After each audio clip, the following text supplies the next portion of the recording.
ওরা শক্তিশালী হলো কিভাবে? ওই যে কিম জং উনকে দেখেন, চিনেন? কিম জং উনকে চিনেন? কোথাকার প্রেসিডেন্ট? তার দেশের মানুষ খাবার খেতে পারে না, আর সে মিসাইল বানায় বসে বসে। আর আমেরিকা পশ্চিমা থেকে ভয় দেখায় না? দেখেছেন?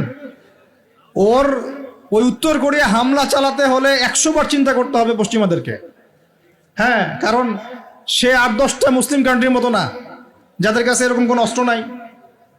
কথা বুঝতে পারছেন? ওকে অত সহজে কিন্তু কেউ আক্রমণ করবে না।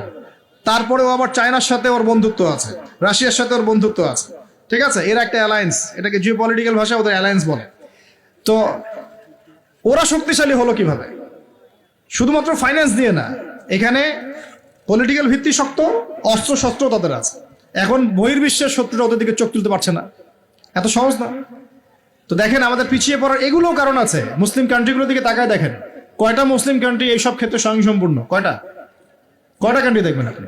হ্যাঁ, বিশ্বকাপ আয়োজন করে বেড়াচ্ছে, বিশ্বকাপ ফুটবল আয়োজন করে বেড়াচ্ছে, পাশে ইয়েমেন সিরিয়ার মানুষ খেয়ে না খেয়ে মরে যায়, দেখার সুযোগ নাই।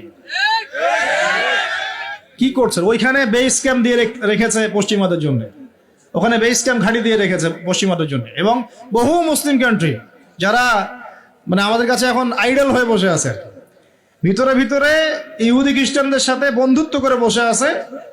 তারা উঠতে বললে ওঠে, তারা বসতে বললে বসে, ওদের ইশারায় কাজ করে কি না? জিও পলিটিক্যাল ভিত্তি দুর্বল, ইকোনমিক ভিত্তি দুর্বল, ফাইন্যান্স দুর্বল, আর আমরা আধ্যাত্মিকত্ব তো দুর্বলই। তো সব মিলিয়ে এই যে 100 বছরে আমরা পিছিয়ে পড়লাম, এখানে 100টা কারণ খুঁজে বের করা যাবে, এত কারণ বলার সময় নেই। এখন প্রসঙ্গে আসেন, এভাবেই কি চলতে থাকবে না উত্তরণের কোনো পথ আছে? আমরা কি চাই যে আমরা সে আবার ওই ইসলামের সোনালী যুগে ফিরতে পারি? এটা কিন্তু রেভলিউশন হচ্ছে, ইসলামের দিকে মানুষ আসছে। যত আক্রমণ হচ্ছে ইসলামের দিকে, তত বেশি মানুষ ইসলাম কবুল করছে, আলহামদুলিল্লাহ। আর আমরা পিছিয়ে পড়ছি। এই যে আমরা যে গরু খাওয়া মুসলিম হয়েছি, আমরা যে জুমার দিন নামাজ পড়া মুসলিম হয়েছি, আমরা মুসলিম পরিবারে জন্মগ্রহণ করে আব্দুর রহমান আব্দুর রহিম নাম নিয়ে বসে আছি, কিন্তু আসলে রহমানের বান্দার বৈশিষ্ট্য কি আমি জানি না। আল্লাহ পাক আমাদেরকে হেফাজত করুন, আমিন। হতাশ হব না আমরা ইনশাআল্লাহ। খালি একবার যদি তওবা করে ফিরে আসি, আল্লাহ পাক দুনিয়াও দিবে ইনশাআল্লাহ, আখিরাতও দিবে ইনশাআল্লাহ।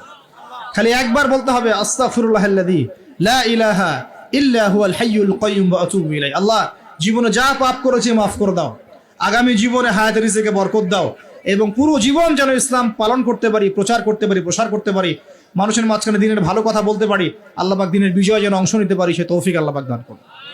আল্লাহ পাক কবুল করার মালিক না? একটা কাপড় ধুতে 1 বালতি পানি লাগে, কিন্তু জীবনের সমস্ত গোনাহ ধুয়ে ফেলতে চোখের 1 ফোঁটা পানি যথেষ্ট ইনশাআল্লাহ। আল্লাহ পাক কবুল করুন, আমিন। কিভাবে উত্তরণ হবে? উত্তর 1 নাম্বার, ভাই 10টা পয়েন্ট বলবো, জাস্ট বলে দিচ্ছি। বিস্তারিত ব্যাখ্যা আপনারা পরে নিজেরা স্টাডি করবেন। প্রথম কথা হচ্ছে আমাদের সবাইকে তওবা করে ফিরে আসতে হবে। পারবো ইনশাআল্লাহ?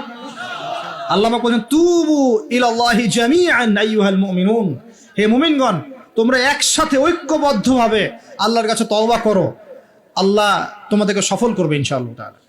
আমরা তওবা করি, বলি আস্তাগফিরুল্লাহ আল্লাযী লা ইলাহা ইল্লা হুয়াল হাইয়ুল কাইয়্যুম ওয়া আতুবু ইলাইহি।